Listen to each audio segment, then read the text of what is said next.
Welcome Jawad Hafeez stock market expert life in business coach आपके साथ एक नई वीडियो में। सर आज मैं बात करना चाहूंगा कि मेरी अपनी जिंदगी में एक 34 साल मुझे हो गए हैं कारोबार में। और मुझे एक बात समझाने की मैं लोगों को कोशिश कर रहा हूँ कि स्टॉक मार्केट बिजनेस होता है। हर शेयर के पीछे एक कंपनी होती है, हर शेयर के पीछे एक बिजनेस होता है।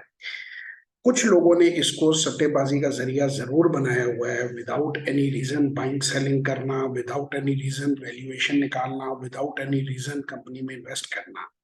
लेकिन that is not business, that is not what the stock market is all about.